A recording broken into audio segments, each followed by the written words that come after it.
Good afternoon, ladies and gentlemen. Welcome to this go-to training session organized by KNX in collaboration with KABA, dealing with the topic of KNX IoT, subtitle From Group Addresses to Semantics. The content of the presentation is shown on the next slide.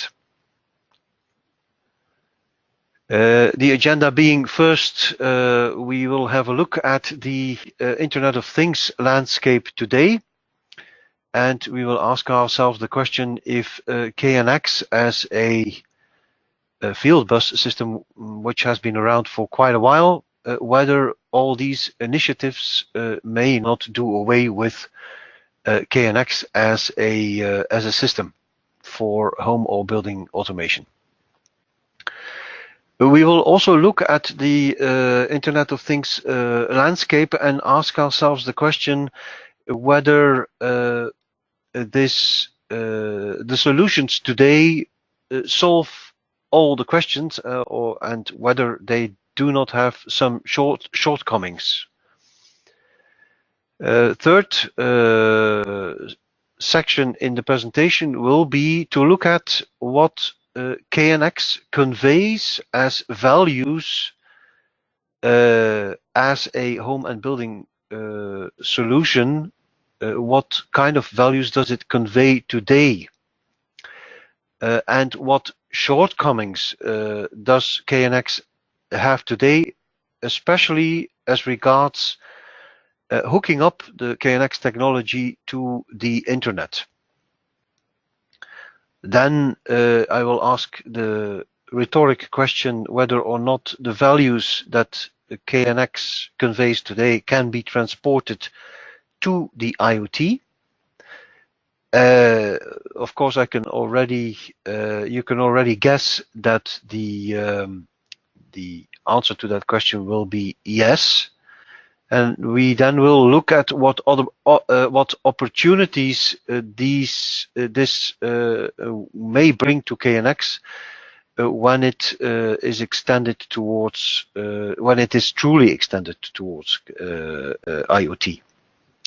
And I will also bring 3 more slides, and I will try to explain you technically, of course, without going into the very detail how KNX IoT will work.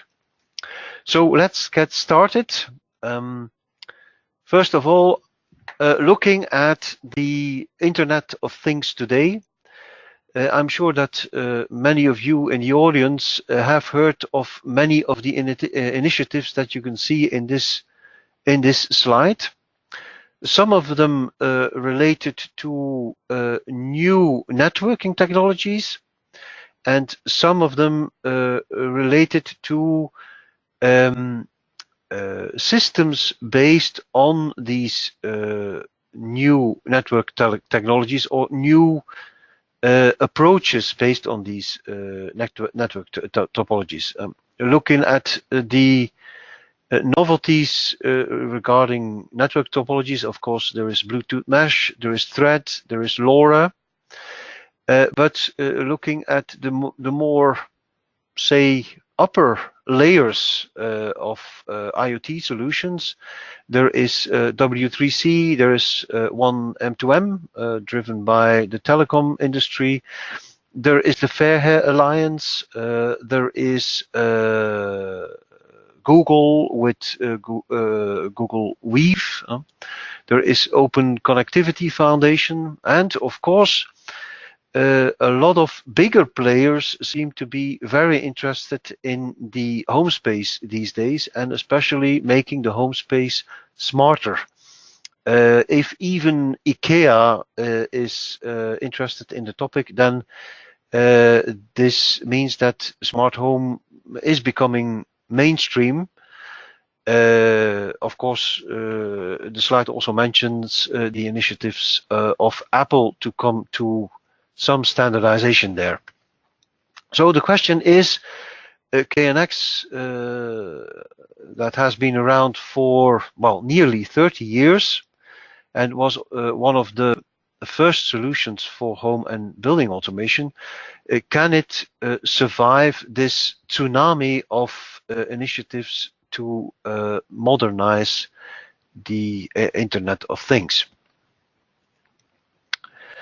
I want to make one step towards a sociologist, and a sociologist with the name of Talcott Parsons.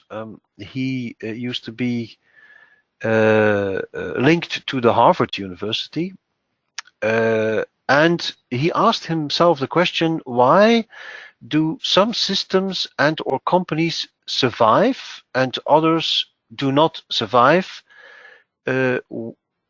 when the environment in which they operate changes? He developed the so-called agile paradigm, and the agile paradigm is actually a four-letter word standing for adaptation, goal attainment, integration, and latency. And this paradigm explains that the survival of systems and components is a combination of these four aspects. And I would like to take out two very important words here, and that's adaptation and goal attainment. Adaptation is the flexibility to adapt to a changing environment, and goal attainment is sticking to one's objectives. Actually, that explains that some companies or systems survive provided that they bring more of the same but still different.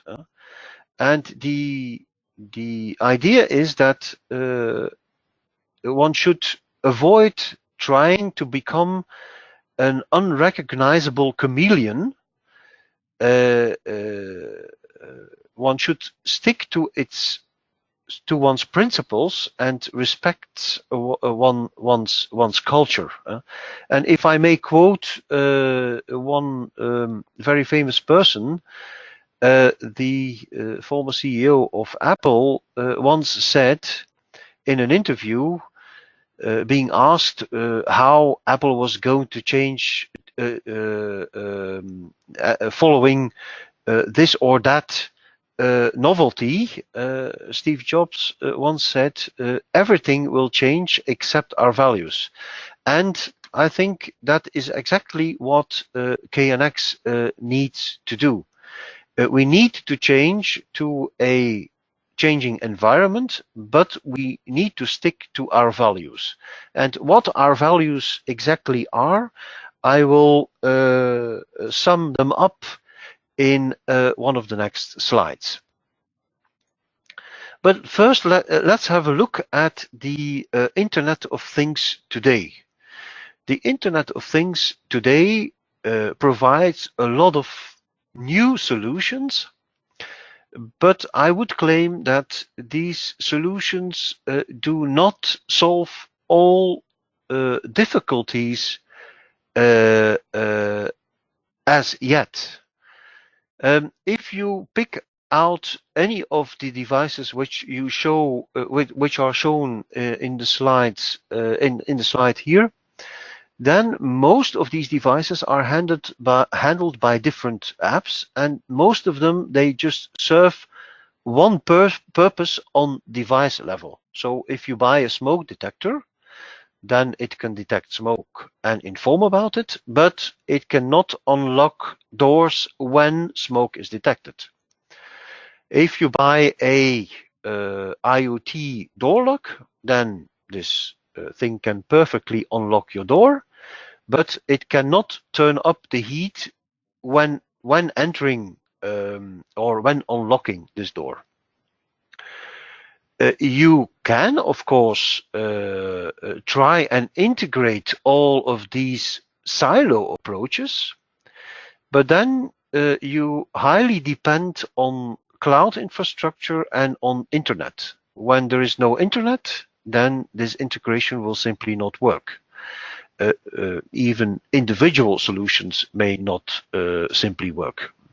And if you integrate these solutions by means of gateways, then these gateways become the single point of failure in your solution. So in the end, you end up with a patchwork of installations of installations that is very difficult to maintain and also to secure. So you are completely locked in with the original supplier and possible partnership this supplier has with other IoT solutions. And of course, needless to say, regular software updates will be provided to you. So there is no guaranteed reliability or stability, and this is an absolute must in building automation. I would say many of these issues have already been solved by KNX in the past 25 years. And what makes KNX so different from the solutions in the previous slides, and why does KNX stand out? Has KNX stood out for the past 25 years? First of all, because KNX provides one tool by means of which all the products of these different manufacturers can be configured and can be linked to each other to form a coherent, integrated solution. There is currently no other home or building automation system that provides such a possibility.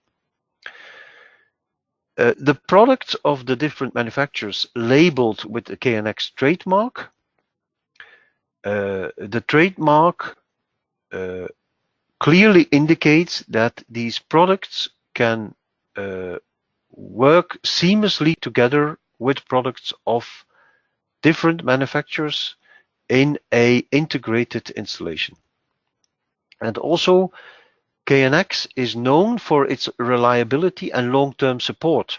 There has been not a single break in compatibility since KNX was first put on the market 28 years ago, meaning a product of 28 years ago or an installation of 28 years ago can still be extended with products of that are launched this year. And why is this so? Because KNX has emphasized on the obligation to have the products certified in third-party test labs. So there is a proven compliance to the standard symbolized by the KNX trademark. And when we make the move to extend KNX towards IoT, then we need to stick to these values, taking into account what Mr. Parsons said and what I explained to you a couple of slides ago.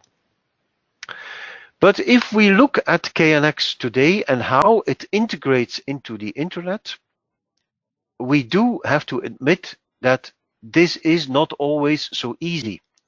And there are some shortcomings to that. So if you look at KNX today, I have depicted in this slide a classic installation symbolized by this green twisted pair cable. On the left-hand side, I have depicted a number of clients wishing to visualize things happening in this KNX installation. On the right-hand side, the circle shows a home or a building. on the left-hand side, the internet. How do I connect my client to the KNX installation today? I buy this IP router from a manufacturer of my choice, and I talk KNX Net IP to this KNX Net IP router.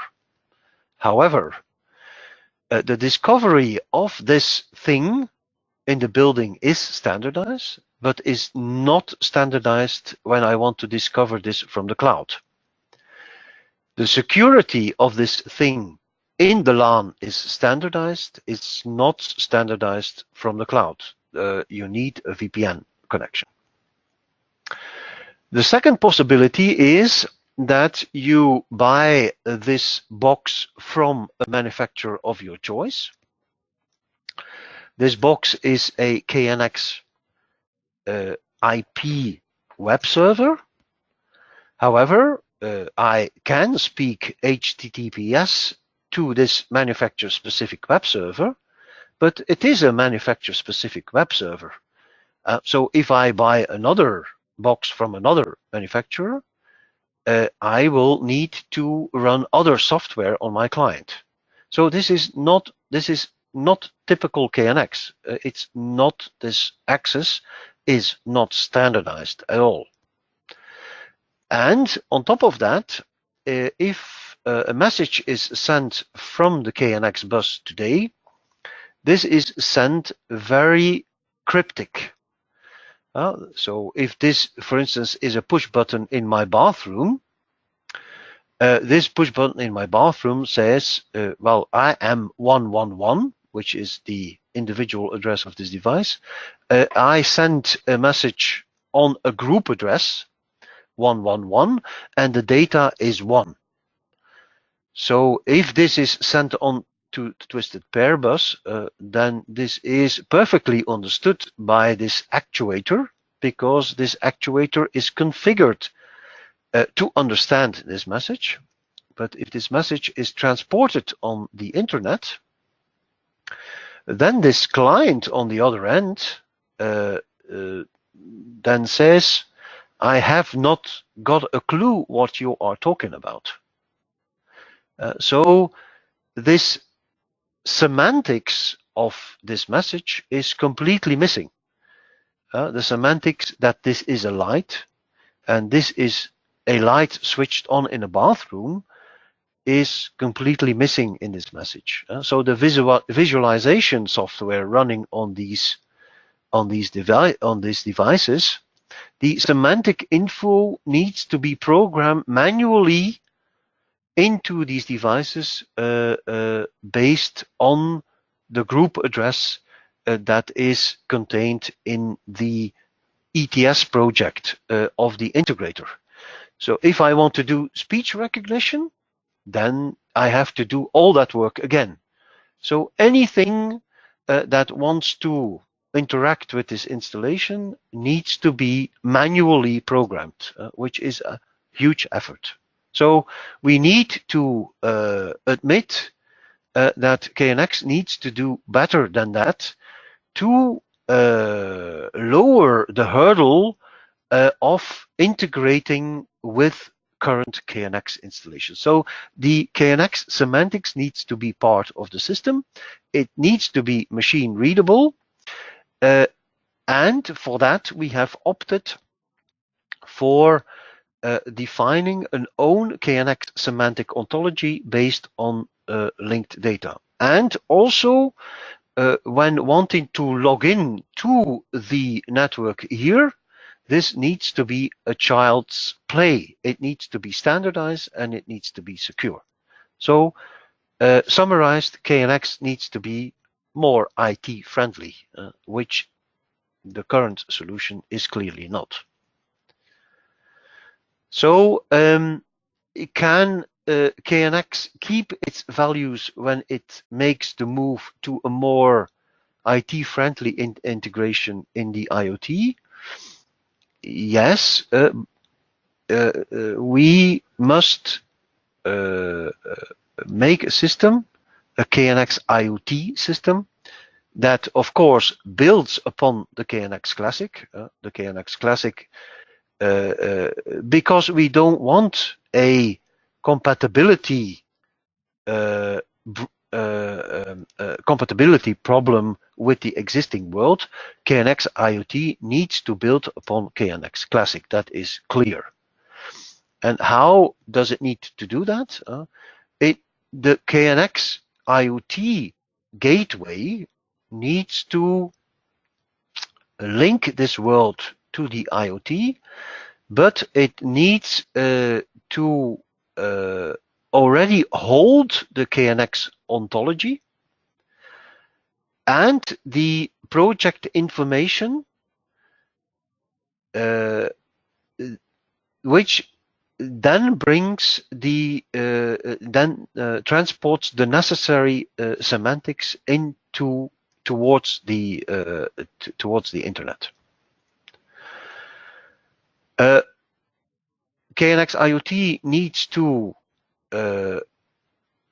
allow you to offer this functionality, this KNX IoT stack, also in the cloud.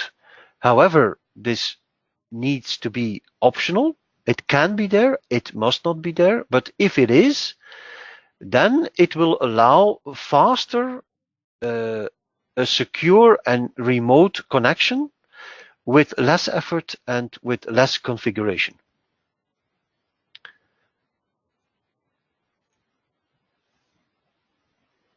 External cloud services should also be possible. This should allow the optional integration with non-KNX consumer goods, like Alexa, like Sonos, or any other non-KNX certified consumer goods. And clients, like notebooks, tablets, or phones, need to be able to connect to the home or the building via user credentials, and there should be no need to enter all project information again in these clients. But we need to also be able to provide possibilities for making new KNX devices that are not possible today or would not be feasible when using KNX network technology like twisted pair or KNX radio frequency today. We need to be able to allow manufacturers to make KNX IoT capable devices connected to IP networks based on Ethernet or Wi-Fi. And we also need to provide manufacturers the possibilities to build KNX IoT constrained devices on field bus level IP networks like Thread, which is today not possible. So KNX IoT needs to link the current KNX Classic better to the internet. It needs to offer manufacturers which are typically not yet a KNX member the possibility to realize KNX IoT capable devices. And KNX IoT also should allow manufacturers to select IP networks for communication of constrained devices instead of using twisted pair or KNX twisted pair or KNX radio frequency. And also very important, if the network is partially down or the connection to the internet is down, then this solution should still work. So yes, we can bring the KNX values, which I explained to you previously. We can bring them to the IoT. KNX needs to run on any IP network without itself specifying lower layers, and by simply focusing on the layers above IP, and to do what we already do since 30 years, and that's providing the best interoperability between different devices. So how will these devices communicate, these IoT devices communicate? I have made two animations, first explaining you how will KNX devices communicate when KNX classic devices are communicating also towards IoT. And I will make a explanation explaining you the other way around. So first of all, imagine that you have a client sitting in the internet saying, I am interested in knowing the status of the lights in the first floor of the building, and I want to be informed on any further changes. So this guy wants to subscribe to this information. Then the IoT stack will inform this client that there is a light on the first floor, which has a specific reference, a specific meta ID. Say this meta ID is 123. And it will immediately inform that the current status of this light is off. And it will provide extra metadata for this light. And it will present this information in linked data. So it will say that this is a function which is defined in the ontology of KNX, knx.org/lighting/switching. The meaning of that function is that if it's a 1, that it means that it is switched on. If it's a 0, that it is switched off. It informs also about the building structure, the building, so that this is part of a room. And also in this linked data, it is already informed that the room is of the type bedroom. And it's already possible to get the information that this light is mounted in the master bedroom. And there is also the possibility to browse towards more linked data information via the KNX IoT stack. So if on the classic system there in this particular master bedroom this push button is pressed, then the typical KNX twisted pair message will be sent as today. So this push button will say, I am device 111 and I signed on the group address 111 and my data is 1. This actuator in this installation will, of course, continue to understand this message.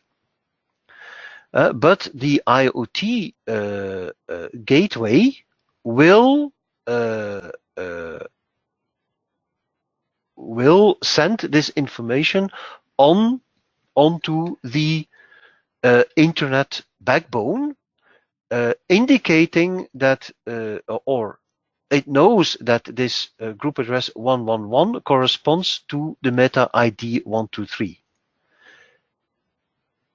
As a consequence of that, the client here will know that there is an update on the meta ID 123, and it already has been informed previously by the stack what that exactly means. And as a consequence of that, it can update the screen accordingly and show that the light in the master bedroom is on.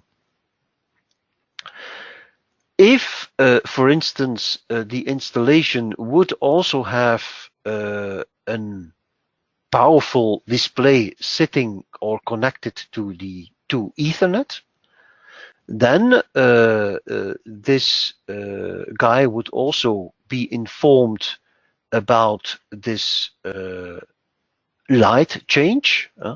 And because it is a capable device, it is a powerful display, it already perfectly knows, because it's holding a copy of the project, that the Meta ID 123 is the switching on of a light in the master bedroom. And so it can immediately show in the floor pan that the lamp in the master bedroom was switched on. On the constraint network, for instance, the thread border router from the project information knows perfectly that the device, that one of the devices sitting on the thread network is also interested in this information. It will forward this onto the IP field bus. And this device will see on the shared multicast group a message with an ID that that is configured to the functionality it has,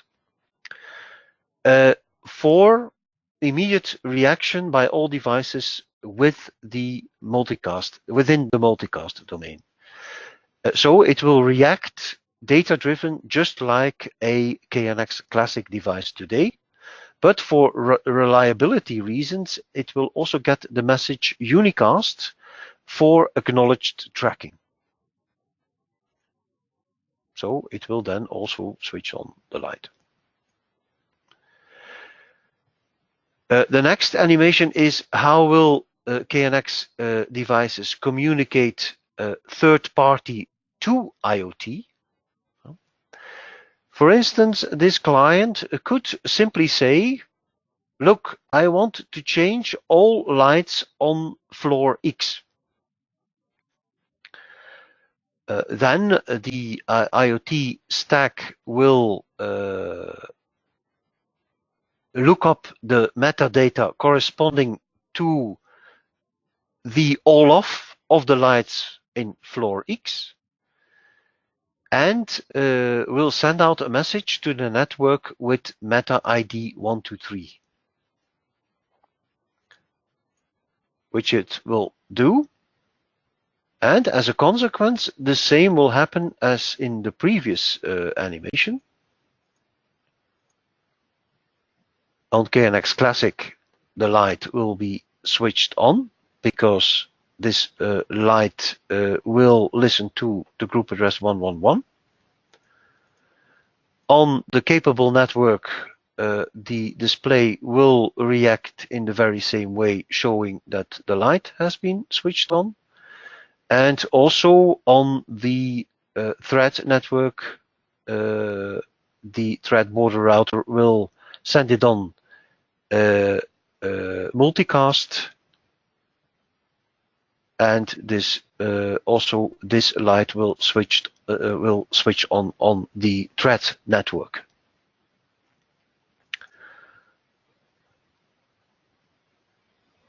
So I hope it becomes clear from the presentation that a KNX IoT device will build on existing IT standards. The ultimate goal is that we have a unified IP infrastructure for all building automation products, and the IT administrator, the building automation product, becomes part of this IP network, which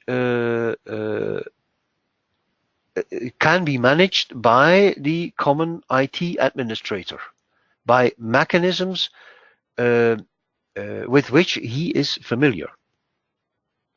So what will be the inside of a KNX IoT device? the inside of a KNX IoT device, this device could be based on Thread. Thread, which is a battery-friendly solution and ideal for constrained devices. It's IPv6 with 6LoWPAN. It's a self-healing 802.15.4 mesh network. It already includes security at network layer. And there are already chips available to realize or to be used in a KNX IoT device. This IoT device could be based on Ethernet or Wi-Fi. So wired solutions are also possible on classic Ethernet. Or it could be any other potential IP network. On top of that, KNX will use state-of-the-art IT technologies. It will use HTTPS, co-op, REST. It will use for message encoding JSON linked data or CBOR. For querying information, it will, of course, not develop its own solution. It will use existing WebSocket query languages. And KNX IoT will be all based on IEEE, IETF, or W3C standards. And for security, we will base ourselves on the outcome of the Fair Hair Alliance work. And on top of that, we will provide, or we will do what we have been doing for the last 30 years. We will concentrate on what we do best. That's providing proper commissioning tools and also ensuring proper interoperability between different manufacturers and different products of different manufacturers. So this concludes the presentation. I hope everything was clear.